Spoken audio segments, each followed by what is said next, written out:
વર્ષમાં ધ્રુવ ચરિત્ર આવ્યું. ધ્રુવજીની પ્રસિદ્ધ કથા છે. ઉત્તાનપાદ રાજા, બે રાણીઓ, સુરુચિ અને સુનીતિ. અધ્યાત્મ પક્ષ બતાવું તો દરેક જન્મ લેનારો જીવ ઉત્તાનપાદ છે. જેના પગ ઉપર અને માથું નીચે ઉત્તાનપાદ. જન્મ લેનારો પ્રત્યેક બાળક ઉત્તાનપાદ. અને એની સામે બે રાણીઓ આવે, બે વૃત્તિઓ જીવનમાં સામે આવે. સુરુચિનો માર્ગ, સુનીતિનો માર્ગ. એક ઈચ્છાનો માર્ગ, બીજો ધર્મનો માર્ગ. અને રુચિને હંમેશા ઉત્તમ જોઈએ એટલે એનો પુત્ર છે ઉત્તમ, અને નીતિને શાશ્વત જોઈએ એટલે એનો પુત્ર છે ધ્રુવ. એકવાર પિતાની નજીક બંને બાળકો રમી રહ્યા હતા ત્યારે ઉત્તમ ચાલતો ચાલતો પિતાની ગોદમાં જઈને બેસી ગયો. અને ધ્રુવે આ દ્રશ્ય જોયું. અરે, મારો ભાઈ પિતાના ખોળામાં બેઠો છે, લાવ હું બેસીને જોઉં.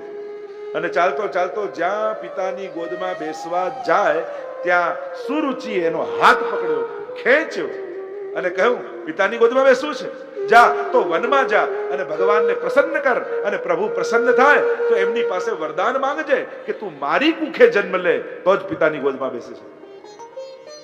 અને જ્યારે આવા કટુ વચન સાંભળ્યા, ધ્રુવજી રડતા રડતા પોતાની માં સુનીતિ પાસે આવ્યા અને આખી વાત કહી.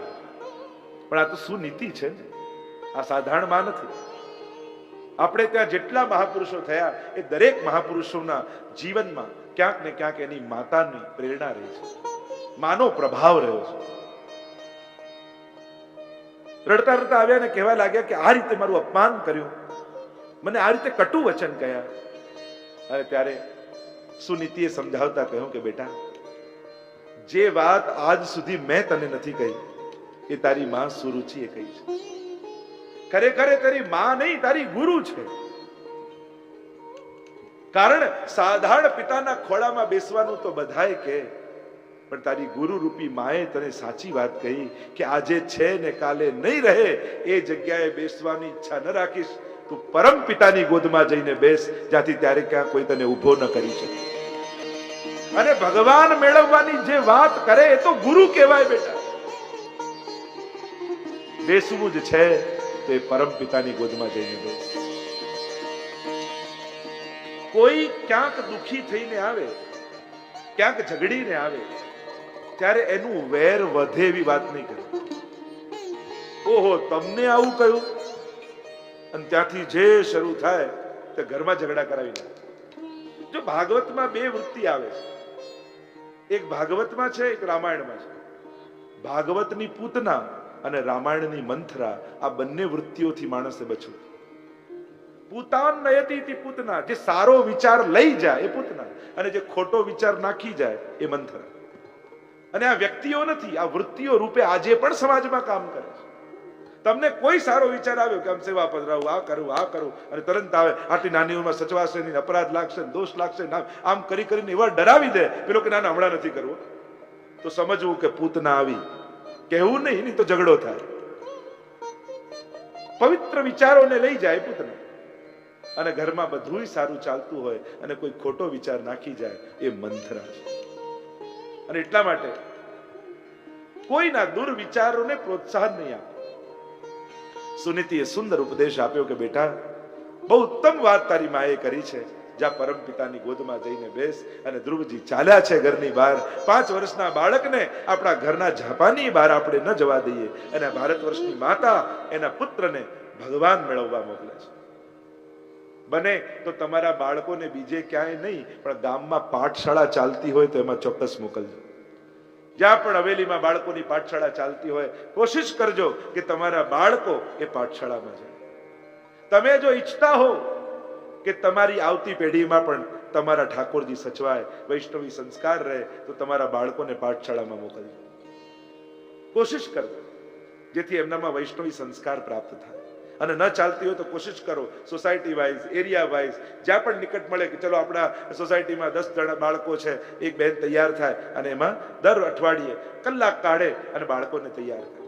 તમે જે એરિયામાં રહેતા હો ત્યાં 2-4 બહેનો તૈયાર થાય અને નાના બાળકોને ભેગા કરીને એમને પાઠ, એમને પુષ્ટિમાર્ગ વિશેનું કંઈક શિક્ષણ મળે. કોશિશ કરો, પ્રયાસ કરો. કારણ કે બાળપણમાં જે સંસ્કાર વાવી દીધા, નહીં તો અત્યારે હજી નાનો છે, હમણાં શું કહેવાનું, હજી નાનો છે, હવે શું કહેવાનું, પછી હવે મોટો થઈ ગયો, હવે સાંભળતો નથી, તો કહેવાનું ક્યારે? જ્યારે સાંભળતો હોય ત્યારે સંભળાવી દેવું, કે પછી નહીં મોટો થઈને એમ સાંભળવાનું નથી. એના કરતા જ્યારે તમારે આધીન છે ત્યારે સંસ્કાર આપવાની જવાબદારી તમારી જ છે. લોકો એમાં લોજિક ખોટા ખોટા આપ્યો, અરે બાળકમાં તો ભગવાન છે, એને કહેવાની શું જરૂર, એ તમારું ટીવી તોડી નાખે ત્યારે એમાં ભગવાન દેખાય તમને? ત્યારે તો મારવા લાગો છો. આપણે ચતુરાઈ કરી ક્યાંક આપણી જ જાતને છેતરીએ છીએ. એને પ્રશિક્ષણ આપવાની અત્યારે જવાબદારી તમારી છે. કારણ કે ક્યાંક મોટો થઈને એ તમને એમ ન કહે કે તમે અમને પોતાના ધર્મના સંસ્કાર ના આપે. અમે અમારા બાળકોને શું શીખવાડી? તમે અમને કાંઈ ન શીખવાડી. જ્યારે આપણે આધીન છે ત્યારે આપણી જવાબદારી. સ્કૂલે કેમ માથે મૂકીને ખભે મૂકીને ઉચકીને ભલે રડતો હોય તોય મૂકી આવીએ છીએ, કારણ કે આપણને ખબર છે કે સ્કૂલે જવાથી એનું હિત થશે. એમ વૈષ્ણવના સંસ્કાર પ્રાપ્તિથી એનું કલ્યાણ થશે એ આપણે જાણીએ છીએ. કોશિશ કરજો તમારા બાળકોને પાઠશાળામાં મોકલજો. ધ્રુવજી નીકળ્યા છે. નારદજીને થયું કે ક્યાંક આ આવેશમાં આવીને તો નથી જઈ રહ્યા. લાવ પરીક્ષા કરો. આવ્યા ધ્રુવજી પાસે ને કહેવા લાગ્યા, અરે તું વનમાં જાય છે, કેટલા ભયંકર પશુઓ હશે, હિંસક પ્રાણીઓ હશે, તને મારી નાખશે, તને ખાઈ જશે. ઘરે પાછો જતો. ધ્રુવજી કહે, મનમાં સંકલ્પ કર્યો છે ભગવાનને મેળવવાનો, હવે સંકલ્પ કેમે કરીને છૂટે એમ નથી. નારદજીએ જોયું કે આની શ્રદ્ધા દ્રઢ છે, ત્યારે દ્વાદશાક્ષર મંત્રનો ઉપદેશ આપ્યો અને કહ્યું, આ મંત્ર જાપ કરતો જા, જ્યાં વ્રજમાં જા, ત્યાં યમુનાજીનો પવિત્ર કાંઠો છે, મધુવનમાં જા અને ત્યાં જઈને તપસ્યા કર. અને ધ્રુવજી નીકળ્યા. ગુરુ મળ્યા, મંત્ર મળ્યો અને પવિત્ર સ્થાન મળ્યું અને મુખમાં જાપ કરતા કરતા ધ્રુવજી તપ કરે છે. ઓમ નમો ભગવતે વાસુદેવાય. ઓમ નમો ભગવતે વાસુદેવાય. વાસુદેવાય પ્રભુ કૃષ્ણચંદ્રાય. વાસુદેવાય પ્રભુ કૃષ્ણચંદ્રાય. વાસુદેવાય પ્રભુ કૃષ્ણચંદ્રાય. વાસુદેવાય પ્રભુ કૃષ્ણચંદ્રાય. ઓમ નમો ભગવતે વાસુદેવાય. ઓમ નમો ભગવતે વાસુદેવાય. મધુવનમાં આવ્યા છે, યમુનાજીના તટ ઉપર તપ કરે છે. અન્નનો ત્યાગ કર્યો, જળનો ત્યાગ કર્યો. હવે એક પગ પર બીજો પગ ચડાવી અને જ્યારે સર્વાત્મ ભાવ સિદ્ધ થઈ ગયો, કારણ કે એક જ આત્મા સર્વમાં વ્યાપ્ત છે. એ જ પરમાત્માની આત્મા સર્વમાં એક જ આત્મા વ્યાપ્ત છે અને આત્મભાવ સિદ્ધ થયો. પોતાની શ્વાસો રોકી તો ત્રિલોકની શ્વાસો રોકાવી. ઇન્દ્ર ગભરાયા, ક્યાંક મારું ઇન્દ્રાસન કોઈ ન લઈ લે. ભાગ્યા ભગવાન તરફ, કહેવા લાગ્યા, કોઈ મારું તપ કોઈ તપ કરે છે, મારું ઇન્દ્રાસન શું? પ્રભુ કહે, આ ઇન્દ્રાસન માટે નહીં, આ તો મારો ભક્ત મારી ગોદમાં બેસવા માટે તપ કરે છે. ધ્યાનમાં આવ્યા પ્રભુ. આનંદ આનંદ વ્યાપી ગયો. ધ્રુવ કંઈ બોલવા માંગે પણ બોલી શકતા નથી અને ધ્યાનમાં આવેલા પ્રભુ અંતર ધ્યાન થઈ ગયા. ચિત્ત વ્યાકુલ થઈ ગયું. અરે પ્રભુ ધ્યાનમાં આવ્યા, ક્યાં ગયા? જ્યાં આંખો ખોલી તો ધ્યાનમાં આવેલા પ્રભુ સામે ઉભેલા દેખાય. ચતુર્ભુજ નારાયણ સામે ઉભા છે. ગદગદિત થઈ ગયા ધ્રુવજી. પ્રભુ આપ સ્તુતિ કરવા માંગે, બોલવા માંગે પણ બોલી શકતા નથી ધ્રુવજી. પ્રભુએ પોતાના હસ્તમાં રહેલો શંખ ધ્રુવજીના ગાલ ઉપર લગાડ્યો અને જ્યાં ગાલ ઉપર શંખ લાગ્યો ને વાણી સ્ફુટી, યોંતઃ પ્રવિશ્ય મમ વાચમીમાં પ્રસુપ્તાં સંજીવયત અખિલ શક્તિધર સુદામના અન્યાંશ હસ્ત ચરણ શ્રવણત્વ ગાદિન પ્રાણાન નમો ભગવતે પુરુષાય. પ્રભુ સ્તુતિ પણ હું નથી કરતો, આપ કરાવો છો. કારણ કે બોલવાની શક્તિ તો આપની છે. દર્શન અમે નથી કરતા, આપ કરાવો છો. કારણ કે જોવાની શક્તિ તો આપ આપો છો. કથા અમે નથી સાંભળતા, આપ કૃપા કરીને સંભળાવો. કારણ સાંભળવાની શક્તિ તો આપની છે. આપણે જે કાંઈ પણ કરીએ એ કરવાની શક્તિ તો ભગવાને જ આપે છે. નહીં તો એક શ્વાસો એ આપણે લઈએ છીએ, એ આપણે લઈએ છીએ કે લેવાય છે? કોઈ એમ કે 20 પ્રાણાયામ કરો તો થાકી જઈએ, પણ જન્મ્યા ત્યારથી શ્વાસો લઈએ છે, થાક લાગ્યો? કોઈ એમ કે આટલા વર્ષોથી શ્વાસ લઉં છું, લાવો અડધો કલાક આરામ કરી લો, કાયમનો આરામ ના થઈ જાય? આ તો ચાલી રહ્યું છે, આપણે ક્યાં લઈએ છીએ? તો દરેક સત્કર્મના મૂળમાં પરમાત્મા છે. અને એટલા માટે જ્યારે કાંઈ પણ સેવા, સત્સંગ, સહાયતા, જે કાંઈ સત્કર્મ આપણાથી બને એ ક્ષણે પ્રભુનો આભાર માનજો. પ્રભુ, તારી કૃપા છે કે તે મારા હાથે આ પવિત્ર કામ કરાવે. તું જ અમને નિમિત્ત બનાવે છે. મેં કર્યું એનો અહંકાર નહીં, પણ પ્રભુએ મારી પાસે કરાવ્યું એવો ઉપકાર પ્રભુનો માન. કારણ કે અહંકાર પાડનારો છે અને ઉપકારનું સ્મરણ એ જીવને તારે છે. પ્રભુ જ કૃપા કરી આપણી પાસે સત્કર્મો, પ્રભુ જ ઉત્તમ વિચારો આપણને આપે છે. અને જ્યારે પણ સારો વિચાર આવે ત્યારે માનવું, પ્રભુ તમે મને ઉત્તમ વિચાર આપો. આપણી તકલીફ શું થાય? સારું કર્યા પછી પણ દુખી જ રહી. પેલાને આટલી મદદ કરી તોય પેલા આમ કરે, હવે કોઈને મદદ જ નહીં કરવા. આપણે આવું વિચાર. સારું કર્યા પછી પણ ઉદ્વે, પછી પણ ક્લેશ. સારું કર્યા પછી પણ જો સમજણ સારી નહીં રાખો ને તો ક્લેશ જ આવશે. મોટા ભાગના લોકોને જોઈએ આમ થાય, આટલું આના માટે કર્યું તો એને આમ કર્યું. પણ એ આમ જ કરે. કેમ? કારણ કે દરેકના હાથોમાં પુણ્યો લખાયેલા નથી હોતા. પ્રભુએ તમારા ભાગ્યમાં પુણ્ય લખ્યું હતું એટલે તમે એને મદદ કરી શક્યા, પણ એના નસીબમાં પુણ્ય નતું લખાયેલું એટલે એ તમારી સાથે સારું ન કરી શકે. દરેકના ભાગ્યમાં થોડી પુણ્યો લખાયેલા હોય છે. અને એટલા માટે તમારી સાથે જેણે સારું ન કર્યું એની જોડે દ્વેષ કરવા કરતા એની દયા ખાજો. એ વિચારો કેવો છે, આટલી એની મદદ કરી તો એના હાથે સત્કર્મ ન થયો, એ સારું ન વિચારી શક્યો, એ સારું ન બોલી શક્યો, તો બિચારો એ તો દયાને પાત્ર છે. બીમાર વ્યક્તિ પર ગુસ્સો ન કરાય, એની પર દયા કરાય. એ બિચારો મનથી ભાગ્યથી બીમાર છે, એના ભાગ્યમાં પુણ્યો નથી, એના ભાગ્યમાં દાન આપવું નથી, એના ભાગ્યમાં સહાયતા કરવી નથી, પછી આપણા હઠાગ્રથી કેમ કરી શકે? આપણે ત્યાં તો એટલે જ જેને દાન આપીએ ને એને પગે લાગે છે. કેમ? જે દાન સ્વીકારે એને આપણે પગે લાગી. કેમ? કારણ એણે આપણને દાન આપવાનો મોકો આપ્યો, એણે આપણને પુણ્ય કરવાનો અવસર આપ્યો. જો એણે સ્વીકાર્યું ન હોત તો આપણે પુણ્ય કરી શક્યા હોત? અને જે પુણ્ય કરવાની તક આપે એનો ઉપકાર કેમ ભૂલાય? એટલે આપણે એને મદદ કરી, આપણે ઉપકાર નથી કર્યો, એણે મદદ સ્વીકારી આપણા પર ઉપકાર કર્યો છે. કારણ કે એણે આપણને પુણ્ય કરવાનો મોકો આપ્યો છે. કારણ કે આપણે એને એ વસ્તુ આપી જેણે મૂકીને જવાની છે, અને એણે દાન સ્વીકારી આપણને પુણ્ય આપ્યું જે આવતા જન્મમાં આપણને સુખ આપવાનું છે. તો મોટું દાન કોનું? વસ્તુ આપનારનું કે પુણ્ય આપનારનું? તો સામેવાળો વ્યક્તિ મોટો દાતા છે. જે આપણી મદદ સ્વીકારે ને, જે આપણું દાન સ્વીકારે ને, જે આપણી સહાયતા સ્વીકારે ને, એનો ઉપકાર ક્યારે ભૂલતા નથી. આપણે તો ઊંધું કરીએ છીએ, મેં આની મદદ કરી અને એ ક્યારે ભૂલે નહીં એટલે યાદ અપાયા કરે, આપણે મદદ કરી હતી, આપણે મદદ કરી. અરે ના, એણે મોટી મદદ આપણને, એણે મોટો ઉપકાર આપણા પર કર્યો છે, કારણ એણે આપણને પુણ્ય આપ્યું છે. વસ્તુઓ મૂકી જવાય છે, પુણ્યો તો આવતા જન્મમાં સુખો આપે છે. એટલે મોટો દાતા એ છે. એટલે આજ પછી કથા સાંભળ્યા પછી તમે જેની મદદ કરો એનો ઉપકાર યાદ રાખો કે એને કેટલો આપણા પર ઉપકાર કરજો ને, આપણી મદદ સ્વીકારે, જોડે આપણી સહાયતા સ્વીકારે.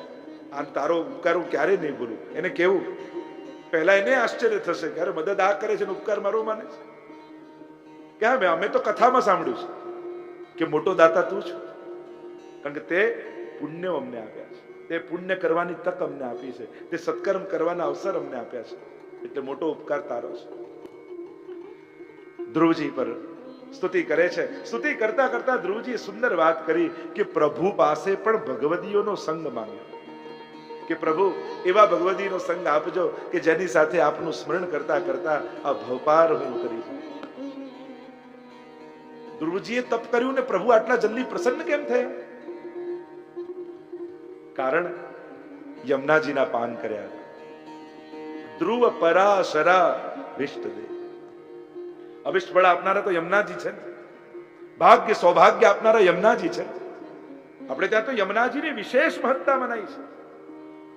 જ્યારે તમે યમુનાષ્ટકનો પાઠ કરો છો ત્યારે યમુનાજી તમને ભાવનું દાન કરે છે, સ્નેહનું દાન કરે છે. યમુના સિનાહી કો ઓર દાતા. શ્રી યમુનાજી થી મોટી કોઈ, આપણે ત્યાં બે બહુ મોટા દાતા છે. એક અદે દાન દક્ષશ્ચ મહોદાર ચરિત્રવાન, એક મહાપ્રભુજી મોટું દાન આપણા ઉપર કર્યું, અને બીજું શ્રી યમુનાજી આપણા પર દાન કર્યું. એટલે ભગવદીઓ કહે યમુના સિનાહી કો ઓર દાતા. આગળ ધ્રુવજીએ યક્ષોના સંહાર કર્યા એની કથા આવી. લક્ષ્મણ ઝુલા પાસે જઈને તપ કરવા ગયા. અવાજથી ગંગાજી વહે છે ત્યાંથી શાંત થઈને વહેવા લાગ્યા. મૃત્યુના પગ મસ્તક ઉપર પગ મૂકીને ધ્રુવજી ધ્રુવલોકને પ્રાપ્ત થયા.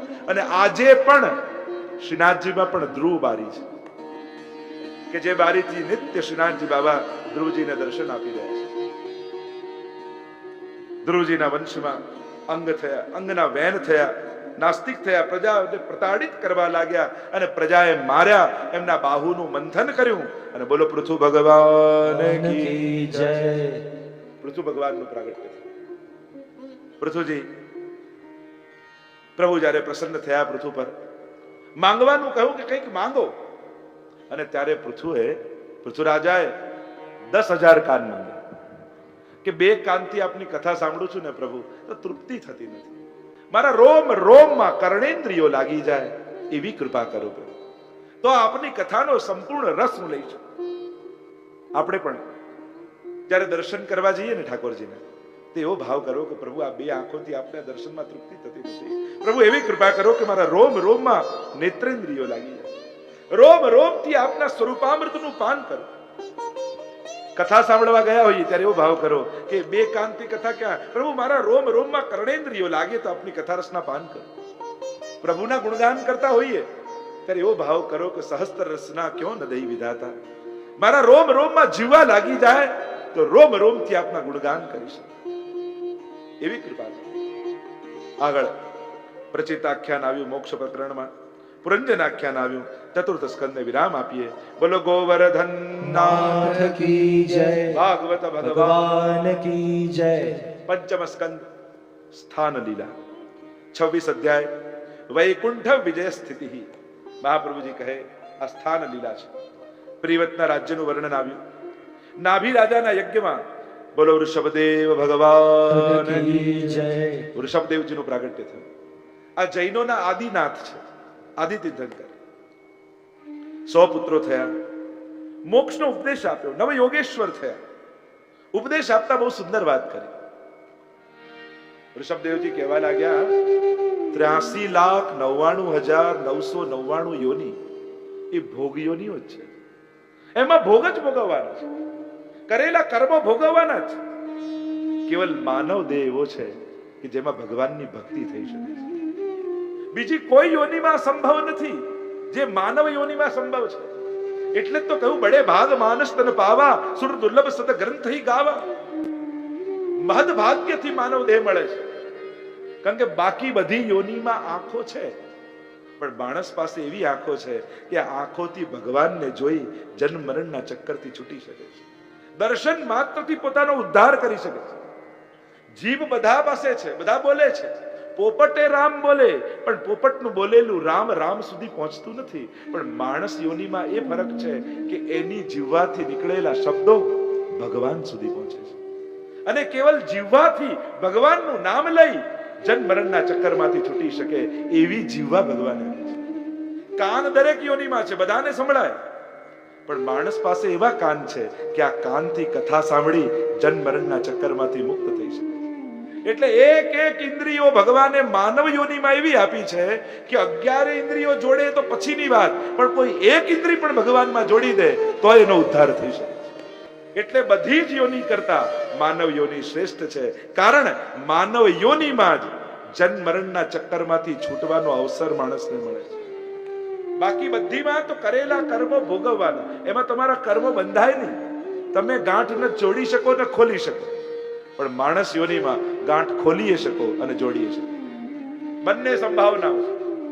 અને એટલા માટે માનવ યોનિમાં, એટલે કે અન્ય યોનિમાં જે ન થઈ શકે એ જ માનવ યોનિનું લક્ષ્ય હોવું જોઈએ. તો અન્ય યોનિમાં શું ન થઈ શકે? તો કે ભગવાનની ભક્તિ ન થઈ શકે. એ કેવલ સુવિધા માણસને આપી છે ભગવાને, માનવ યોનિમાં મળી છે. અને એટલા માટે માનવ યોનિને દુર્લભ કહી છે. કહ્યું કે અરે બધી યોનિમાં ભોગ ભોગવજો, પણ આ માનવ યોનિ મળી છે તો ભક્તિ કરી લેજો. ગમે તેટલા મોટા બાપનો દીકરો હોય ને તો પિતા ક્યારે એમ નથી કહેતો કે બેટા 12માં 2-4 વર્ષ નીકળી જાય તો વાંધો નથી. એ તો એમ જ કહેતા હું ટ્યુશન રખાવું, ક્લાસીસ કરાવું, સારામાં સારી સ્કૂલમાં નાખું, પણ આ જ વર્ષમાં નીકળી જશે. એમ ગુરુની પાસે જ્યારે વૈષ્ણવ આવે ત્યારે ગુરુ એમ ન કહે કે વધારે સમય છે, એ તો એમ જ કહે કે આ જન્મમાં નીકળી જજે, આ જન્મમાં છૂટી જજે. અને આ જન્મના કર્મો પરથી એવી ખાતરી લાગે છે કે આવતા જન્મમાં પ્રભુ માણસ જ બનાવશે, વૈષ્ણવ કુળમાં જ જન્મ આપશે. શું એવા કર્મો આ જન્મમાં ખરા? વિચાર કરજો. અવસર બેર બેર નહીં આવે, આ મોકા વારે ઘડીએ નથી આવતા.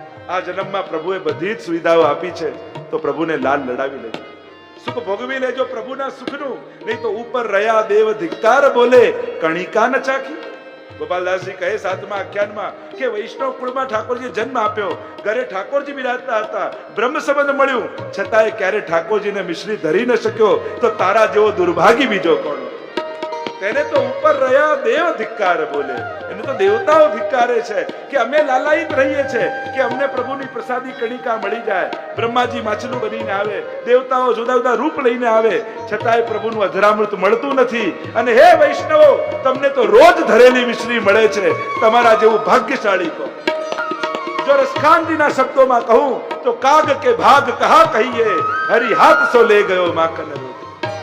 ઠાકોરજીને આંગણામાં ડોલતા હતા, ઘૂંટણીએ ચાલતા, યશોદાજીએ બેજરની રોટી આપી અને ઉપર માખણ મૂકી દીધું અને હાથમાં લઈને ઘૂંટણીએ ચાલી રહ્યા છે પ્રભુ. એટલામાં ડાળ પર એક કાગડો બેઠો છે. પ્રભુએ હજી તો એક ટુકડો જ ખાધો છે અને હાથમાં રોટી છે. કાગડો ઉડતો ઉડતો આવ્યો, હાથમાંથી માખણ અને રોટી લઈને જતો. અને આ દ્રશ્ય રસખાનજીએ જોયું ને અને ચકિત થઈ ગયા કે આ મોટા મોટા દેવતાઓ અધરામૃત માટે તરસે.